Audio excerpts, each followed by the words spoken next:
Assalamualaikum warahmatullahi wabarakatuh. Perkenalkan, nama saya Ahmad Zanengiki. Saya berasal dari Marhalah Ula. Saya ingin menuntaskan tugas UAS Mahfudhot Bunda Salama, yakni menjelaskan 3 mahfudhot yang berbeda-beda.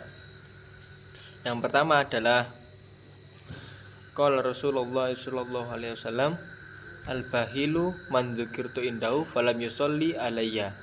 Jadi Rasulullah SAW pernah bersabda bahwa barang siapa yang bakhil, ya ini Rasulullah itu menjelaskan orang yang bakhil itu siapa, yaitu adalah orang yang man dzukirtu indahu, orang yang mendengar namaku disebut di sampingnya atau di sekitarnya, falam yusolli alayya, falam yusolli, maka dia tidak sholawat alayya yang atasnya ingsun, maksudnya kepada aku juga. Jadi barang siapa ada orang yang menyebut namaku namun dia itu mendengarkan, ya dia itu mendengarkan, lalu dia itu tidak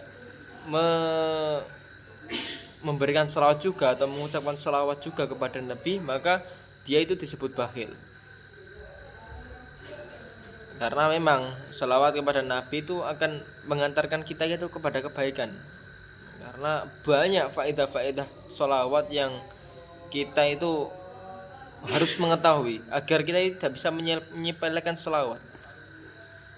Yakni salah satu dari faedah sholawat tersebut adalah barang siapa dalam kitab Riyadhus Shalihin, barang siapa yang sholawat kepada Rasulullah 1 kali, maka Allah akan bersolawat kepadanya 10 kali. Lalu Allah akan mengganjar kepadanya 10 kali. Lalu barang siapa orang yang sholawat kepada Nabi 10 kali, maka ia akan diganjar oleh Allah dengan pahala sholawat 100 kali. Jika dia bersolawat 100 kali, maka ia akan diganjar oleh Allah dengan ganjaran 1000 kali. Yang mana sholawat Kanjeng Nabi itu telah terisi penuh oleh sholawatnya Allah Subhanahu wa taala. Karena dalam hadis karena dalam sebuah ayat Al-Qur'an yang mana jadi Allah itu telah bersolawat kepadanya para malaikat-malaikatnya, yang mana itu memang sudah cukup untuk Rasulullah sendiri. Dan kita itu juga harus bersolawat karena Allah Subhanahu wa taala memerintahkan kita untuk bersolawat. Innallaha wa malaikatahu yusholluna 'alan nabi ya ayyuhalladzina amanu shollu 'alaihi wasallimu taslima. Jadi ayolah podo, ayo sholawat sapa sira kabeh marang Nabi, inna sak temene Allah Subhanahu wa taala wa malaikatu, dan malaikat-malaikatnya Allah itu bersolawat kepada Kanjeng Nabi. Jadi kita itu harus bersolawat kepada Nabi karena perintah Allah tersebut di dalam Al-Qur'an yang biasa ditemukan pada bacaan tahlil. Jadi yang kedua adalah rubbal akhi taliduhu walidatun. Jadi berapa banyak saudara yang dilahirkan di lain ibu. Maksudnya itu ini bisa mengacu kepada aspek negatif dan aspek positif. Yang mana aspek positifnya itu adalah kita itu ketika akan menimba ilmu, kita itu melihat ketika pada saat kita di pondok, pada ngaji, kita itu bertemu dengan orang yang sefrekuensi, maksudnya kita yang sama-sama menuntut ilmu dalam kebaikan. Nah, ini berlomba-lomba dalam kebaikan, maksudnya fastabiqul khairat, ingin menempuh jalan pendidikan dan besoknya akan mengamalkan ilmu yang telah ia dapatkan. Jadi seperti itu.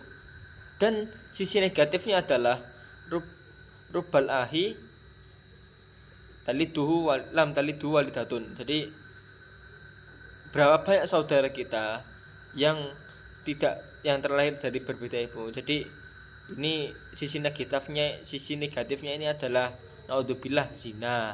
Jadi dari hasil zina menghasilkan anak yang mana akan terputus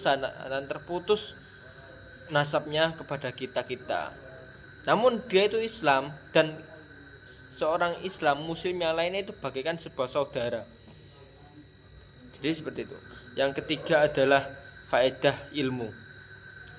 Terakhir, yang mahfudzat terakhir itu adalah sebuah hadis yang faedahnya kita mendapatkan ilmu, yakni Bismillahirrahmanirrahim. Qala Rasulullah sallallahu alaihi wasallam, talabul ilmi fardhatun ala kulli muslim. Talabul ilmi yastaghfirullahu kullu syai'in hatta hitanu fil bahri. Rawahu Ibnu Abdul Bar. Jadi seseorang yang memiliki ilmu, seseorang yang mencari ilmu kan tolabin, seseorang yang mencari ilmu itu